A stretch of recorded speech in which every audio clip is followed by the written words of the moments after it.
Young on top. Great cross-court pass off the dribble. And welcome to Atlanta, where players play.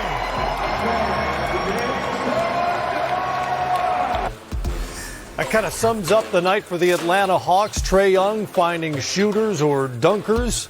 Hawks shoot a high percentage inside and outside the arc and go away to win 105-94. Rose with 21 points and 14 assists, just 2 turnovers. The other big number for Atlanta, 16 made threes on just 27 attempts, and they take a 2-1 series lead. Welcome in, everybody. It's Ryan Hollins. It's Carlos Boozer right there. I'm Matt Weiner. It's Playoff Central Live presented by State Farm here on a Friday night. We'll get into the Knicks offense in a moment, but first of all, one of the best defensive teams in the league just didn't have any answers for what the Hawks were doing offensively. Yeah, I mean, it starts with Trae Young. He was able to get anywhere he wanted to get on the floor, get his guys involved. And you know, as a big man, I love seeing a point guard that can pass the ball, chopping everybody up, scoring whenever he wanted to. I thought Tibbs did a good job of trying to double him, get the ball out of his hands. But his guys are ready. Collins had a good game. Capella had another double-double. Bogdanovich, they had 7 guys in double figures. Trae Young doing a little bit of everything. Nah, you're absolutely right. And, you know, hats off to Coach Tibbs. They've been excellent defensively all year long. And you know what, Bulls, when you played for Tibbs, you guys played a lot of drop coverage, which means the big would play in between the guard and his man. Clint Capella's a dynamic roller. You know, Trae Young is a guy who can make getting to the rim. So, you know, when you open the floor up with shooters, they're picking that coverage apart. So, you know, he may want to look at a hard show, possibly switching the coverage. I know they have the versatility there in New York, but you got to change some things up because Trae Young is absolutely having a field day with that coverage. Yeah, whatever it is, once he turns that corner, you're dead, right? Because he's got the floater and he's got lob targets on the other side. So either way, you don't win if you're the Knicks once he gets around the pick. Yeah, no, you don't. And what's tough is that he's living in the lane all night long. You know, you would compare him at a young, smaller guard. You'd think that smaller guards don't like to get in the paint. Trae Young likes to get in the paint. So he's got a certain patience. Well, he'll put the guard on his hip. He'll get there, and he's making the right decisions. So he's beating your coverage. And, Booze, you know it. You got more playoff experience than me. You know, it's a chess match. It's a game of adjustment. So I know Tibbs is going to come with something different next game. Yeah, he'll have to. And then also offensively, they got to find a way to get Randall going. He's struggling a little bit. You mentioned a little bit. That length going 2 for 15. Like the Knicks are. I think a little bit is kind. Yeah. At this point. That'd be kind of my young rook right there. He's not a rook anymore, but he's had a hell of a season. Yeah. That length is really bothering him. 2 for 15 is tough for the Knicks to overcome that. It puts a lot of pressure on D Rose. Even though D Rose is balling, he needs some help. Yeah, Rose inserted into the starting lineup by Tom Thibodeau tonight. He went for 30, but Julius Randle's stories are the headline, or his struggles rather, are the headline for the Knicks here so far. He is 13 of 54 for the series. That's 24% for clearly their most important player and the league's most improved player this season. No, you said it right, Booze. The length is absolutely bothering him. You know, Collins, Capella, and then you come off the bench with Gallinari. You know, those are 3-4 long defenders that they can throw at him. But the one thing Julius Randle's going to have to do, he's going to have to play through Derrick Rose. I'm looking for a little 1 or 2 man game where, you know, he's great in isolation, but if you get him a standstill 3, you get him to the free throw line, that's where he's going to have success. So, you know, you were a big body, Booze. You did that. When you get to the free throw line, it just gets you going as a scorer. And he hasn't had those opportunities yet. What can they do to get some sort of offense going? This game was basically won by the Hawks in the second quarter. They went on a 22-3 run. That put them up by 16. And at that point, at least for me, it appeared that there was no way the Knicks could score enough to ever catch up. Yeah, that's how I felt. It felt like one of those games where the Hawks literally took control of the game in the third quarter. Trae Young was finding everybody, even the second quarter, finding everybody. They had the momentum going. The fans were rocking. Guys were knocking down shots. You know, when you see the ball go in the hole as a scorer, your confidence goes through the roof, and you see shot after shot. 7 guys in double figures. Everybody feeling confident out there. It didn't really matter what they did defensively because Trae Young, to Ryan's point, is making the right decisions on that pick and roll, finding whoever's open. If he's got the shot, he takes it. If someone else is open, he finds him, hits him on time, on target. You see them with the jump shot right there.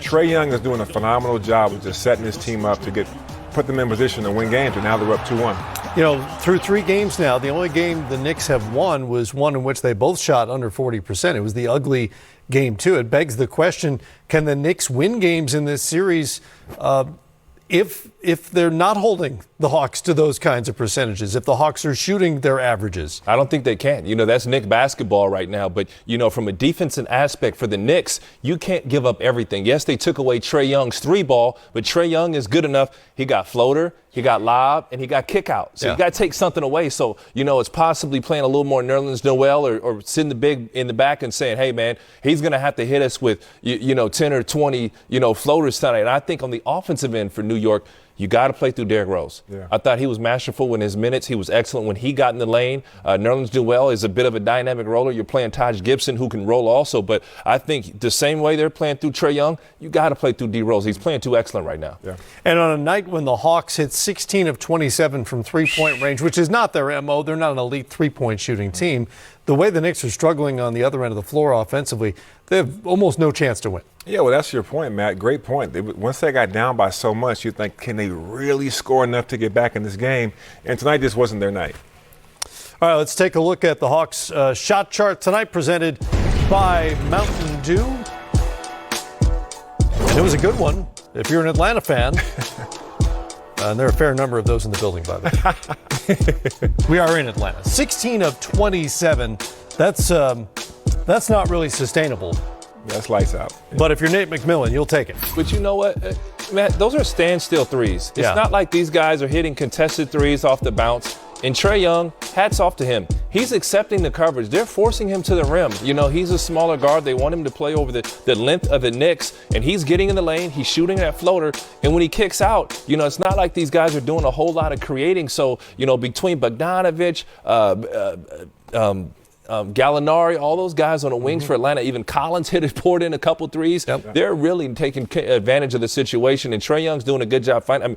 Booz, you saw that left-hand skip pass? That's tough. I'm just impressed with his poise. He's a young, a rising star in this league, and he's playing in his third playoff game. And the poise that he has against one of the top defensive teams. We all know how Tibbs gets down. His teams are going to be predicated on defense, and he's really chopping this team up right now.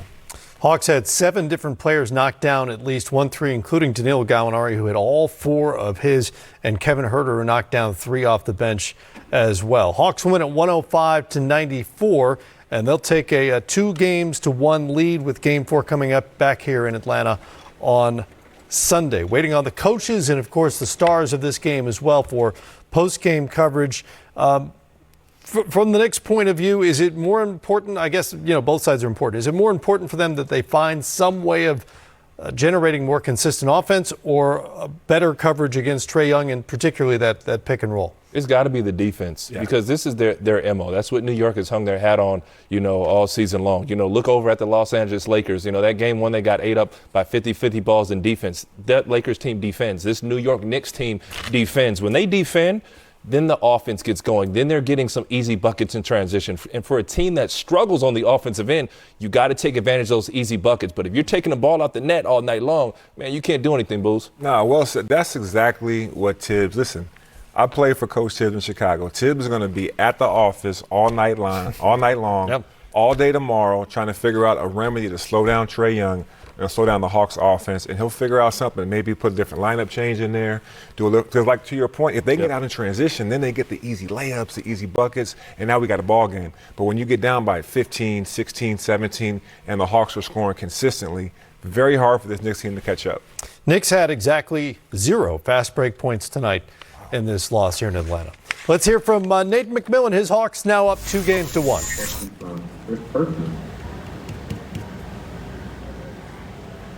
And Nate, what have you thought of Trae's ability to break down the Knicks defense and everything they've thrown at him through 3 games? Well, Trae has been doing that all season long. His ability to create offense, not only for himself, but for his teammates. He's pretty much first option on a lot of our sets. I thought he did a nice job tonight. Not only creating opportunities and forcing their defense to collapse all out tonight. And we made some shots. He's been doing that all series long. We haven't made shots. But tonight, we was able to make some shots. I wanted to ask you also about his playmaking. When he has the ability to make those passes with either hand. In what ways would you say it makes everybody's life easier who's on the court with him at the same time? Well, I think when you have shooters on the floor, as we do, Trey's able to, do things with both hands. He's able to pass with both hands. He doesn't really have a weakness. You can force him left. He can go left. He can go right. He can shoot the jump shot. He can attack the basket. He shoots free throws. So he really doesn't have a weakness. And, he just takes what the defense gives him. And he's doing a good job of finding the open man when the defense collapses in the paint. And when they don't, he is attacking and, finishing at the rim.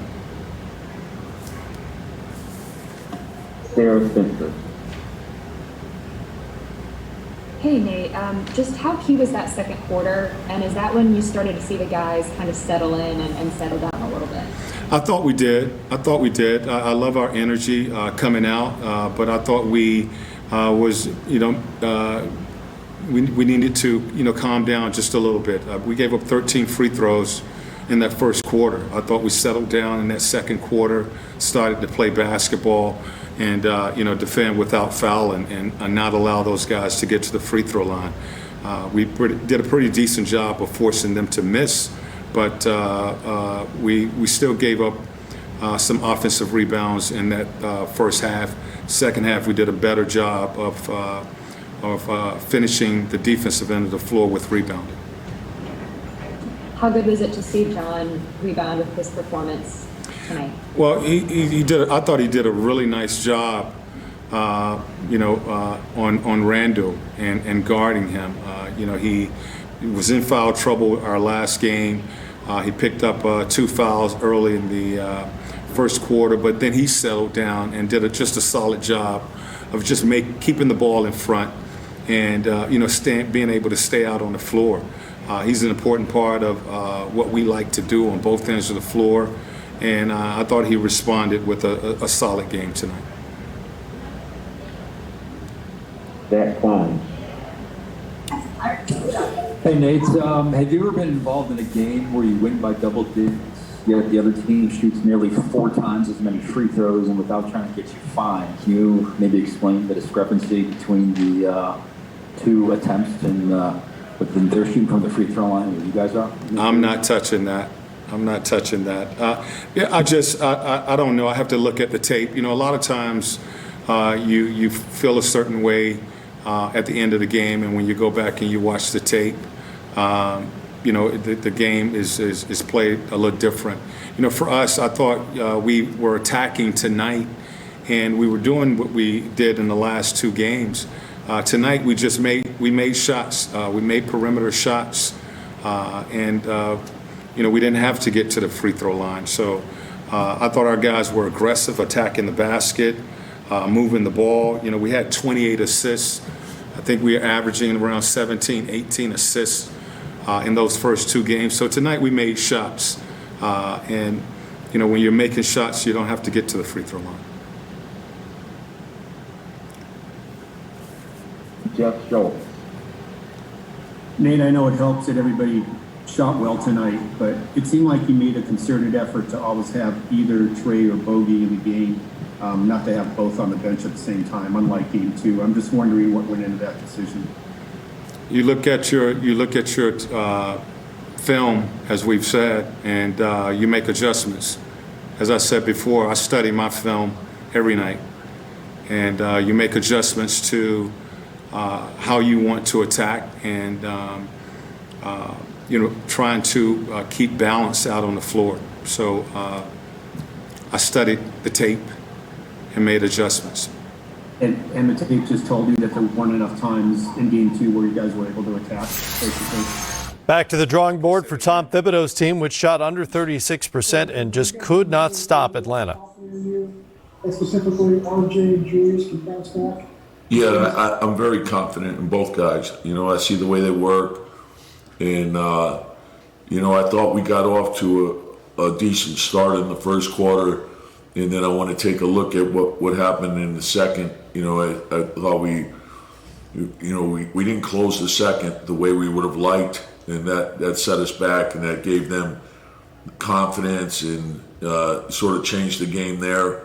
So we have to fix that. Ian Bagley? Tom, outside of that second half of game 2, it seems like Julius has been struggling. Why do you think, we haven't seen the same Julius in the postseason yet that we saw in the regular season? Well, they loaded up on him pretty good. So when a team does that, when they put 2 and 3 guys on you, you got to make the play, and either you got to get easy buckets, transition, or off driving kick, and you got to keep moving around. And so and he's seen a lot of that this year. But when you have a second and then the third guy, that can make it tough. But that should lead to the offensive rebounding. It should lead to the open threes on the backside. So we got to trust the pass. Berman? Hey Tom, what finally led you to start Derrick, and do you feel that at least worked out? Well, the thing is he's been playing basically starter minutes for a while, so I think the big thing was the start of the games, trying to get off to a good start, particularly on the road. But then we had the problem in the second quarter, so we got to take a look at that. Steve Popper? Tom, some of the things you talked about before the game with Derrick inserted in there about how he can open things up maybe for Julius stuff. It looked like he did some of that, but you guys still didn't convert. Do you feel like he did the things he needed to do? Yeah, and it's not just him. It doesn't fall on just one guy. It falls on, we have a number of guys that can make plays, but anytime the second defender comes, it's usually not the first pass, it's the second pass that is going to get you the wide open shot. And so we can't hold on to the ball. We can't allow the clock to run down. We got to make quicker decisions. We got to move. And then we got to play with intensity. I thought our defense in game 2 was vital because it got us into the open floor, got us some easy buckets. And I didn't think we ever really got our defense going in this game. And we have to understand, the intensity we have to bring to each game. Steph Bondy? Hey Tom, you and Julius have said there's been no defense that he hasn't seen yet, and he's been able to respond to a lot of those defenses a lot better than this. Why has he been unable to crack what Atlanta's been doing?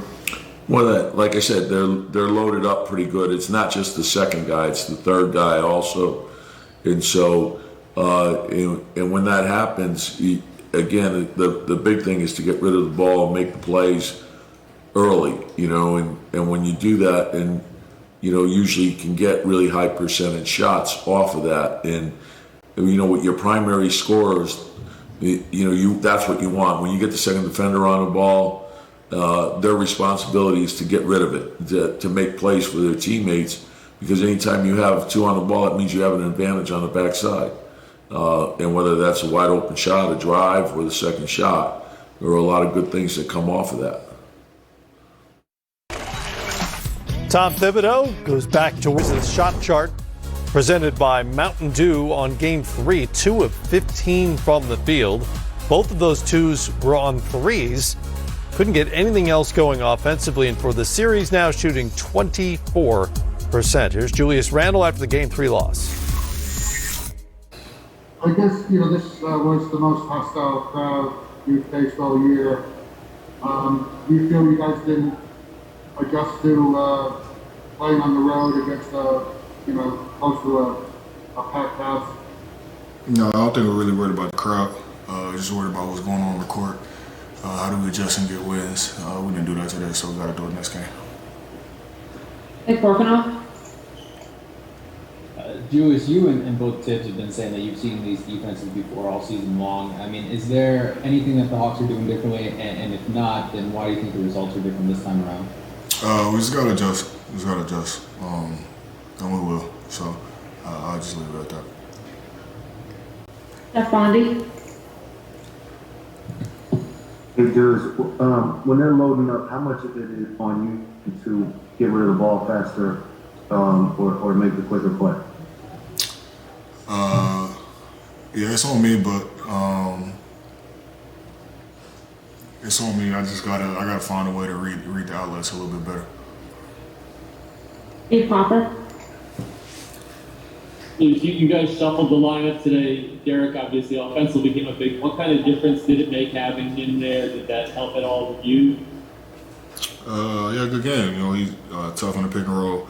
Was able to get downhill and attack. So he's definitely a threat, obviously. And you know, it's up to me, the other guys. We all got to play better. So. Next question, Bobby Childs. Julius, back to the second quarter. What did you see there? Was it more on the offensive side for you guys or defensive side that allowed them to get that run? I think a little bit of both. Offense got a little stagnant. You know, long rebounds, turnovers a little bit, and they were able to get out, hit a couple threes that busted the game open.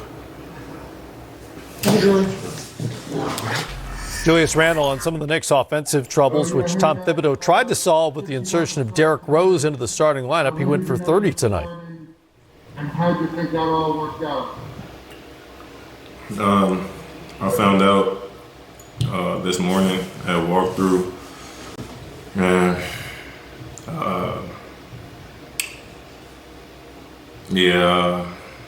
found out this morning and just had to get prepared for it and get right. And that was about it.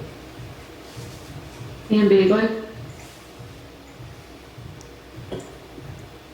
Derrick, what do you think hurt you guys tonight in Atlanta? I mean, it seemed like defensively they got it going from three. How did you see it?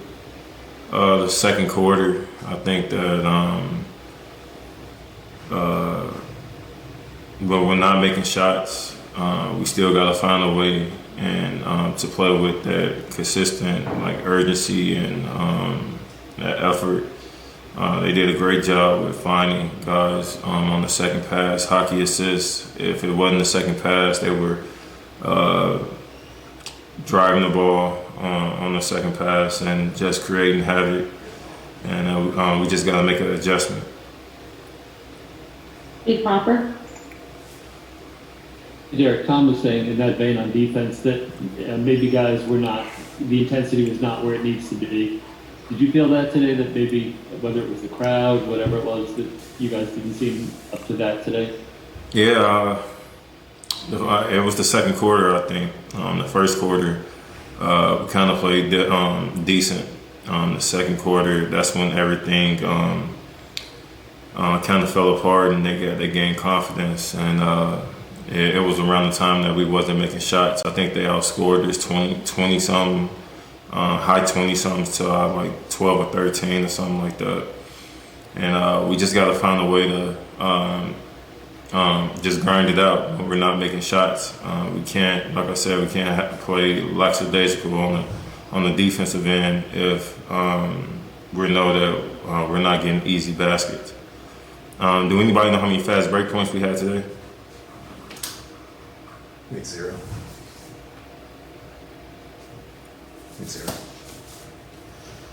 Zero. Oh, we had zero. So yeah, I mean, in the playoff games, in these playoff games, we got to find ways to get an easy basket. And tonight they did a great job with getting back, and I think that we didn't look to push the ball in the open court enough, especially when it was misses. Stephon. Hey, Derrick, all season you guys have been relying on Julius and RJ kind of your 1-2 punch, but they've, it hasn't been the case in the playoffs so far. What do you see there? Why isn't it happening the way it did in the regular season for those two? I really can't put a finger on it, bro. They're doubling from weird spots. They're coming from sometime the top, sometime mostly baseline, but if they make a move towards the top, their guys are doing a good job of just being in right there. or just making sure they don't get a clean lane or a clean look.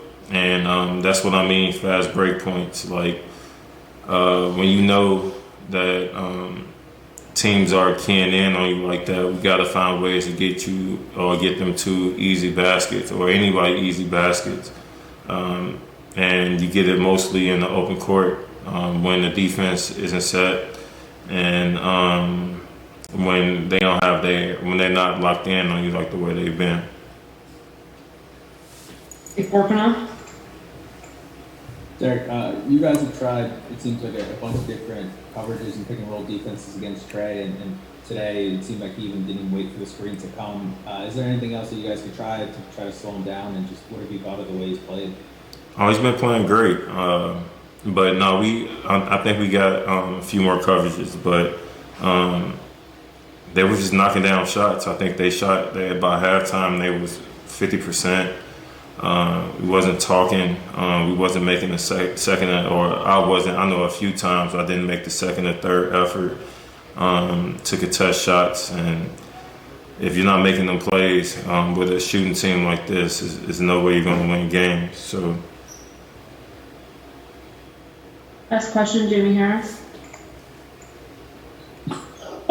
Derek, you've seen Julius play with so much confidence this season, but do you sense him being a little hesitant and losing confidence in his perimeter shot? I wouldn't say that. It's just that he got to make smart decisions. Like right now, he's getting off the ball early. I think throughout the game, he has to pick and choose when to pick his spots. And like I said, it goes back to getting out early. We have to get out early so that he can get lost within the game, and they don't have all the eyes on him when we're in the half court. So we got to find easy ways to get him baskets or good looks. Thank you, Derek. Thanks. From Derricks Rose to Trae Young, 21 points, 14 assists, just 2 turnovers on the night. Hawks lead 2-1. Through 3 games, you've shown an ability to break down the Knicks defense no matter what they're throwing at you. Why do you think you've had so much success against them so far? Because I've had so much prep. I mean, I've worked extremely hard to get to this position, and I mean, I've prepared. I mean, feels like my whole life for this stage and for these moments. And for me, it's all about the hard work. I mean, I put in behind the scenes that I mean, makes it easier for the game, and the preparation is where it starts. So, Sarah Spencer. Hey, Trey. Just overall, how much did you like the way you and the guys responded tonight? I really liked it. I mean, the energy and the buzz in the building was great. I mean, having the fans back, I mean, definitely helped.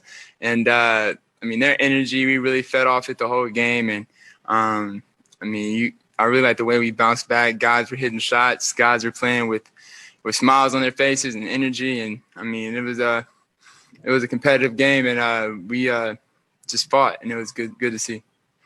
Was that almost surreal? I mean, that's your first time playing in front of a rowdy home crowd in a really long time. Yeah, it's been a while. Like, I mean, playing in front of a crowd like that, I mean, it's always fun. Playing in front of, 15,000 people, it's so much fun. And for us, we just got to use that energy as momentum for us. Cody with Fox 5. You guys got up double digits. You've been up double digits in other games, but you held the lead tonight. What was the difference and the key tonight to not giving that lead? Just sticking to the game plan. Understand we got to play a full 4 quarters against this team. Last game we were up, and they were able to come back in that third quarter, and for us to stay locked in and stick to the game plan. Allison. I know you touched on it briefly, but just how does it feel to get your first playoff win at home, to take the lead in this series in your career in front of a sellout crowd? Yeah, like I said earlier, it feels great. I mean, this is my first experience at home in the playoffs. And I'm looking forward to having a lot more of these because it's so much fun and so much buzz in the building, a lot of energy. And, you can see that, the fans wanted it just as much as we did. So it was great to see. Andrew Lopez from ESPN. Hey Trey, what were the Knicks doing differently tonight that kind of forced you to be more of a playmaker early, and were they blitzing you a little bit more? Just talk me through what you were seeing from them. Yeah, I felt like as the game was going, they were trying to take my scoring out of the game and blitzing more and being a little bit more aggressive on me. And so for me, I just got to find ways to score, whether it's me getting downhill and scoring or finding the open man. And tonight I needed to find the open man because they were being so aggressive. So it's really just making the right reads. Did you expect them to be more aggressive after how the first two games went? I didn't know. I definitely expected them to be a little bit more aggressive, but they won the second game. So why would you change too much up if you win? So I didn't know, but I definitely could read throughout the game. Terrell Thomas. Trey, we've been talking for about the past year and a half or so about your signature shoe with Adidas. We finally had an opportunity to see you debut the Trey Young 1. What went behind the design of the sneaker? Was it your plan to debut the sneaker all along in the playoffs? And do you know when they'll be available to the public? Yeah, it actually wasn't my plan to play in it all along in the playoffs. It was just, I just had a couple of colorways already finished. And y'all seen, my Olympic, shouting out the 25 years to the Atlanta Olympics colorway that I've dropped, and my Peachtree colorway that I'm going to drop. Y'all seen those two colorways. I got a lot more. Not everything's finished, so I kind of wanted to just kind of show everybody what I'm about to be bringing out and what everybody's going to be able to get. So it's I got a lot more coming. Thank you. Just a few more. Edwin Powell. Trey, you guys had some offensive kind of struggles in the third and fourth. Bogey hits a big three in that fourth quarter. Just talk about, your confidence and you guys coming together as a group. And yeah. Yeah, no, the confidence is high with everybody, and it's been high for a while, and guys are just playing aggressive, and Bogey is the same way. When he gets an open look or any type of good look, we're all telling him to put it up. So he knows he has the green light whenever he's open to shoot it. And when you know that as a player, and you know your teammates and your coaches are behind you, you hit more than you make because of the confidence you have in your shot. So it's good to see a couple go for Bogey tonight. Chris Kirshner. Trey, you said numerous times over the past few years how the assist is your favorite stat. What is it like this season to play with the amount of shooters you have on the floor? So much fun. I don't know how much more I can say besides that. It's so much fun playing with these guys. It's probably just as much fun hanging out with these guys behind the scenes than it is playing with them. And playing on the court with them is super fun. They can all make plays. Everybody brings something different to the table, and it's fun. I also wanted to ask you, so last game, Nate had both you and Bogey on the bench at the same time. Tonight, that wasn't the case. How much of a difference would you say it makes when either yourself or Bogey's on the floor at all times? It definitely makes a difference. I think having a guy out there who can really find ways to score and can create out the bounce and get everybody involved. I think it's very important, and I think it was a good adjustment for us. So, Sarah. Trey, just how key was that second quarter for you guys? It seemed like that was when you sort of settled down after obviously they were able to get to the line a lot in the first. Yeah, it was very important. We knew they were going to come out, very aggressive, and we knew we needed to kind of pick it up. And that second quarter was big for us. So we need to come out with that same energy next game that we did in that second quarter, and we'll give ourselves a good chance. Final question from Christos. Hey, Trey, congrats on the win and the performance as well. Do you think that the way that you won tonight is a kind of representative of the Hawks basketball from your perspective? Yeah, I mean, I think for us, we're still trying to find that identity. And I think tonight showed a lot of it. I mean, the way we play with that fast pace and guys everywhere being able to shoot, make plays. You got big men who are running the floor, blocking shots, getting dunks. I mean, it's definitely a way we want to be recognized, and definitely want to have that type of mentality in every game. And hopefully this place is a tough place to play for a lot of teams. And for you, how motivated you are after game 2 about that game tonight? Say that again? How motivated you were about that game after the loss in game 2? How what? I'm sorry, Chris. How motivated? Oh, how motivated? Yeah, I mean, I was very motivated coming into this game. I think everybody else was. Anytime you lose a game, you want to come back better. And playing on our floor, I think, was a big piece for us tonight. We didn't want to lose on our court. I mean, a lot of us, it was our first time in the playoffs, so I wanted to come out and leave a good showing. So, thank you, Trey. Appreciate it. Time for your